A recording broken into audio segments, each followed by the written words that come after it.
In this video, we'll discuss the modeling and exploration of bivariate trends. We'll do so in the same context as the prequel video, an analysis of bike share patterns in the Washington, D.C. area. In the prequel, we focused on a univariate research question. What are the general trends and variability from the trend in bike ridership from day to day? To this end, we observed that there's typically around 4,000 rides per day, though this ranges from near zero to nearly 7,000 riders per day. The next natural follow-up question is why? That is, why does ridership vary from day to day? Might we explain some of this variability by weather factors such as temperature, wind speed, humidity, and timing, for example, day of the week and season? If so, which of these factors is the strongest predictor of ridership? And the weakest predictor? The questions here are multivariate in nature. They get to the heart of the relationship between ridership and other variables. In studying these types of relationships between two or more variables, you might have noticed a distinction between two types of variables. First, the response variable, which is commonly denoted as y, is the variable whose variability we would like to explain. Here, the response variable is ridership. The predictors, which are commonly denoted as x, are the variables that might explain some of the variability in the response. Here, possible predictors of ridership included temperature, season, etc. Now, just a quick sidebar here to address our growing statistical vocabulary. Though we'll build a common vocabulary in this course, it's worth noting that many disciplines utilize statistics, and the vocab can differ accordingly. For example, in some fields, response variables are referred to as dependent variables, and predictors as independent variables or explanatory variables. I mention this so that you might make connections with other courses you've taken. All right, moving on. In our exploration of relationships, we'll start small. We'll explore the bivariate relationship between our response variable and one quantitative predictor, temperature. As such, we'll seek to answer, how is daily ridership y associated with temperature x? As we did with univariate research questions, it's wise to start with a visualization. The appropriate visualization depends upon our variables of interest. Here, we have two quantitative variables, ridership and temperature. We can thus represent their quantitative scales in our visualization by assigning each their own axis. Now, conventionally, we always put the response variable y on the y-axis and our predictor x, temperature, on our x-axis. Now that we have the axes set up, we can represent the information contained in our daily ridership data. With information from two quantitative variables, we can utilize a scatter plot. In this scatter plot, each dot represents a single day. The coordinates of each dot are the day's observed x and y values. For example, on the day highlighted here, it was roughly 89 degrees Fahrenheit, if we look at its x-axis value, and we saw just under 1,000 riders on that day, if we follow the y-axis value. We also make meaning of the scatter plot much as we did univariate visualizations. To begin, we can focus on the trend in the relationship. Here, we see that ridership tends to increase with temperatures. That is, the hotter it is, the more people might hop on their bikes. Next, we want to consider the degree to which the individual days vary from the trend. Here, the relationship between ridership and temperature is what I'd call moderate. Though we do see some relationship with temperature, it's by far a perfect predictor of ridership. That is, if we know how hot it is on a day, that might tell us something about ridership, but not everything. Next, consider the shape of the relationship. Here, the relationship between ridership and temperature is roughly linear. However, we do see a little dip or curve at the end here. This makes sense. When it gets too hot, riding bikes might lose some appeal.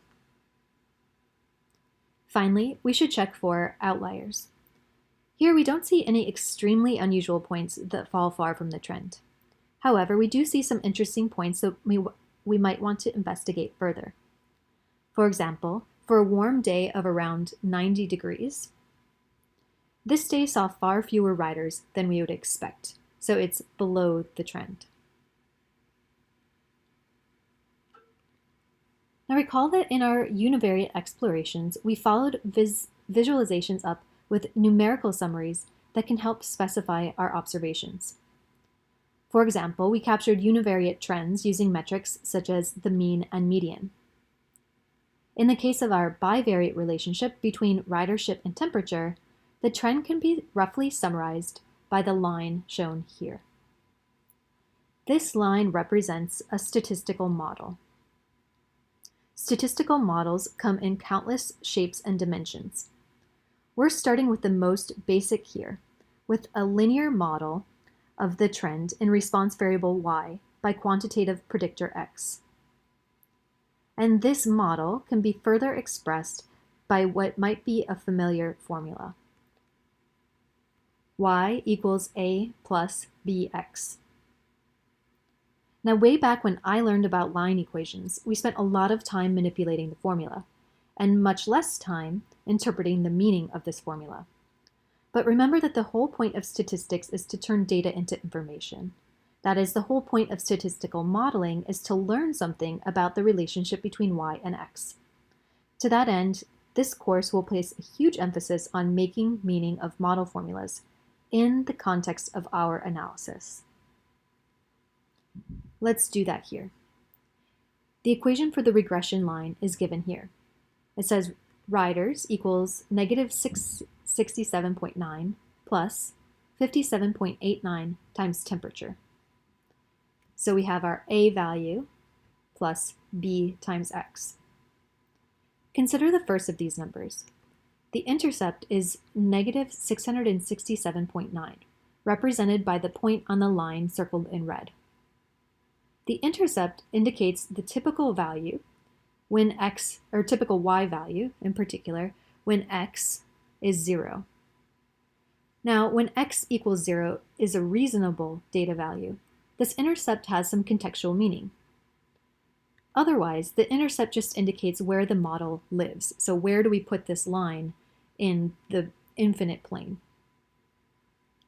For example, an x value of 0 degrees is far outside the range of observed temps in Washington, D.C. It's much colder, in other words, than we saw in any of our data points.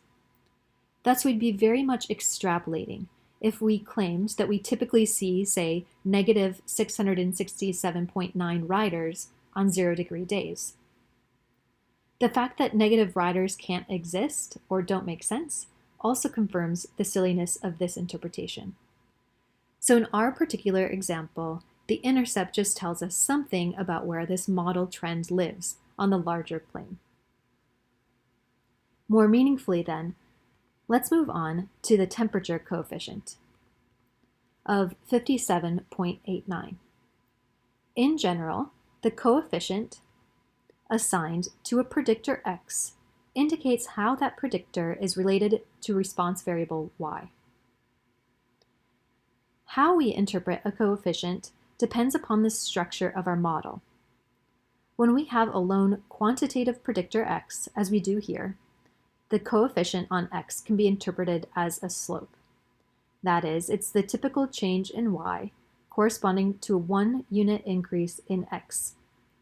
For example, in our bike analysis, we can say that for every 1 degree increase in temperature, we can expect 57.89 more riders, on average at least. So every 1 degree increase in temperature, we have a 57.89 person increase in ridership. This numerical slope also provides more precision to the general positive slope that we can see in our visualization alone. To wrap things up, I've summarized our linear regression model for the relationship between response variable y and quantitative predictor x. Notice here that I've replaced the a plus bx notation with Greek letters, beta 0 and beta 1. Though this notation might be new, making this switch now will allow for more seamless extensions to the more complicated models we'll study later in the semester. It also follows statistical conventions, thus will also make for more seamless transitions to other courses or statistical explorations outside this course. Finally, though we won't focus on mathematical derivations in this course, it's important to note that the model trend formula doesn't simply pop out of nowhere by magic. Rather, it's calculated from our data, using what's called the least squares criterion. That criterion says that we're going to choose the intercept and slope values of our line in order to minimize the sum of squared residuals. Or basically, we're going to identify the line that gives us small residuals. The picture here helps illustrate the point. At left, the blue line here represents the trend that we studied earlier. The red lines represent what we call residuals. The residuals show us the vertical distance between the observed ridership value, y, on the corresponding day, and the corresponding model trend, or given the temperature on that day, what would the model expect the ridership to have been? Simply put, small residuals are good. They mean that our model trend is similar to what we observed, or our points fall close to the line. In fact, this model trend that we studied earlier, identified by the least squares criterion, makes these residuals as small as they can be. It doesn't mean they're small. We see here that there are some big residuals or big deviations from the model trend, but they're as small as they could possibly be. In contrast, consider an alternative model trend at right. This trend, represented by the blue line, clearly does not capture the trend in the data points. As such, it has much bigger residuals than our model. Thus, it was not selected as our final model. Again, we won't get into the mathematical mechanics of identifying what model trend is best. We'll focus on the idea of choosing a model that gives us the smallest residuals possible. However, if you've taken linear algebra, which is not necessary, and if you're curious about the connections between this idea and linear algebra, please let me know. I'm always happy to chat about math.